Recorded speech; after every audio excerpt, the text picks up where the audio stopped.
应对疫情、刺激经济，提出美国基建计划。美国总统拜登上台的头100天，动作不断。不过，美国人似乎对其工作并不是很买账。最新民调显示，仅有50%美国人对拜登上任以来的工作表现表示满意。拜登民调不佳的背后，蕴含哪些深层次原因？来看看报道。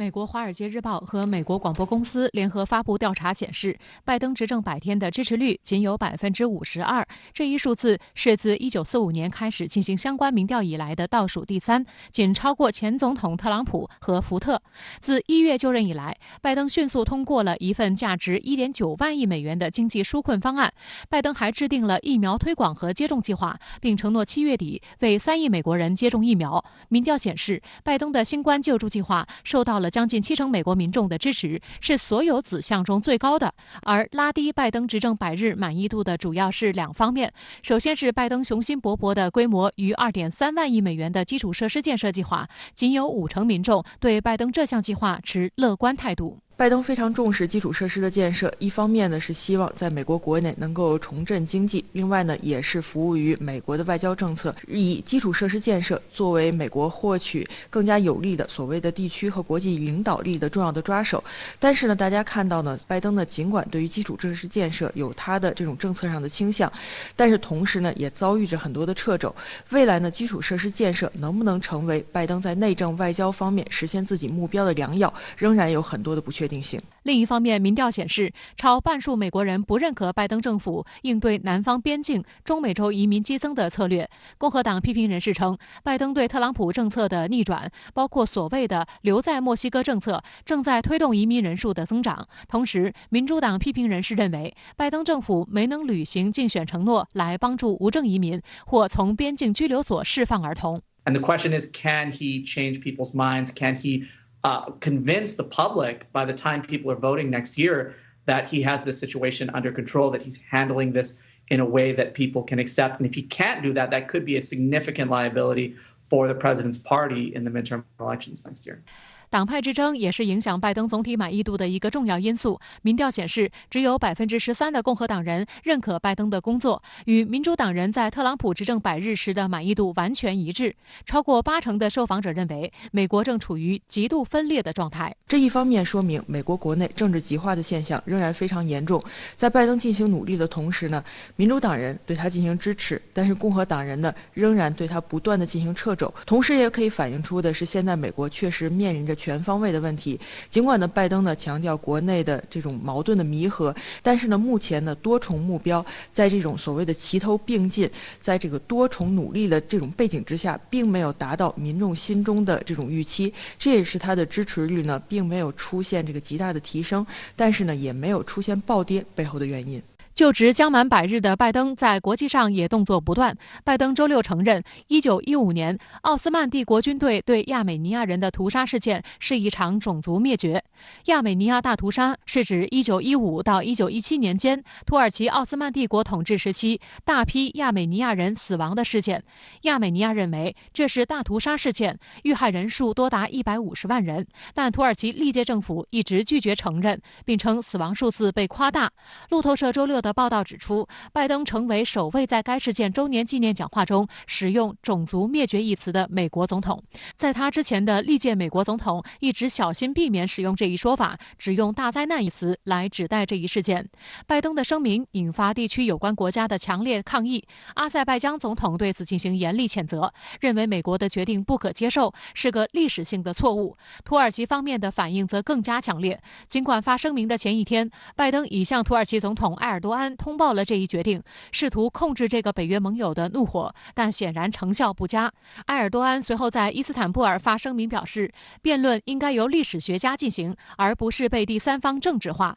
土耳其外交部的声明直言，拜登的说辞没有历史、国际法和学术支持，对缓和地区局势毫无益处。路透社分析认为，尽管拜登这一声明是象征性的，也没有附加制裁，但它显然会导致美土关系恶化。拜登呢已经考虑到了土耳其方面可能产生的较为强势的反弹，但是呢，拜登呢仍然要推动相关的政策。美国更多的是希望对土耳其施压，能够让土耳其在这个美俄之间表现出更加有利于美国、支持美国的这种政策主张，使美国的整体的政策在推展的过程中，把土耳其呢真正能够作为一个可以依靠的盟友，而不是一个美国还需要应对的伙伴。事实上，拜登上台后，美国在中东做出了一系列调整，包括公布沙特记者卡舒吉遇害一案完整调查报告，宣布继续支持巴勒斯坦两国方案来抢夺道义制高点，空袭叙利亚亲伊朗民兵施压，同时与伊朗就重返核协议开展间接对话，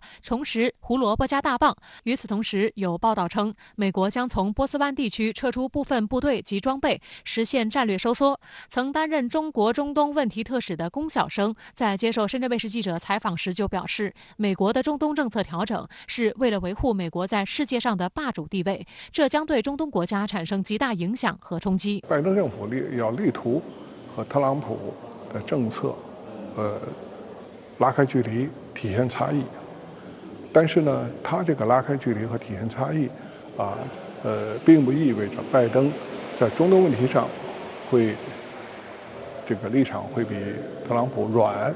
相反，甚至更强硬的立场，这个显示他并不比这个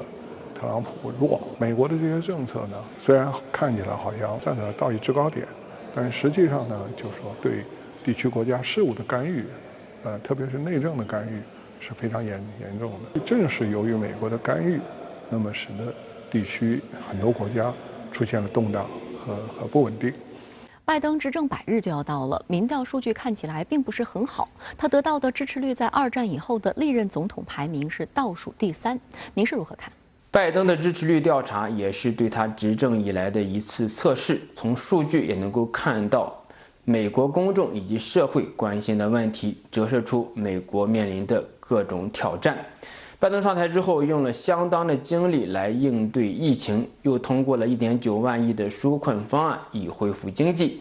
在应对疫情这一个问题上，拜登的支持率是最高的，达到了65%。而在上任100天之际，美国接种新冠疫苗的人数超过了2亿。疫情防控只是拜登面对的挑战之一。从整体来看，他的防控策略要比特朗普更为有效。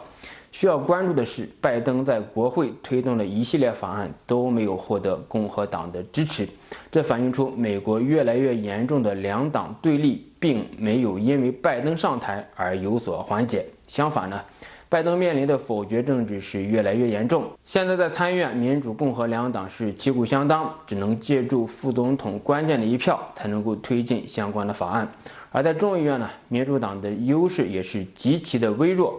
在疫情防控之后，拜登要推动大规模的基础设施建设，而与之配套的就是要进行增税。但是呢，只有过半的受访者支持拜登的基础设施建设的计划，这就意味着拜登的基础设施建设的雄心壮志可能在国会搁浅。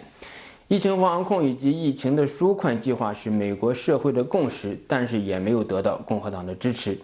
对于税收改革、枪支控制、移民等问题，不要说两党合作了，就连民主党内部也会有不同的声音。可以说，这大大限制了拜登的施政的雄心。另外一个数据显示美国公众对拜登的认识是另外一个状态，40%的人认为拜登太自由了。这个数据就意味着什么呢？他要比最近2位民主党总统都要高得多。克林顿是26%，而奥巴马是33%，到了拜登呢，就到了40%。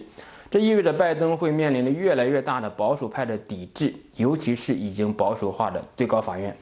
拜登未来的施政可能会面临着违宪的审查。只有37%的人对于美墨边境的移民问题表示支持，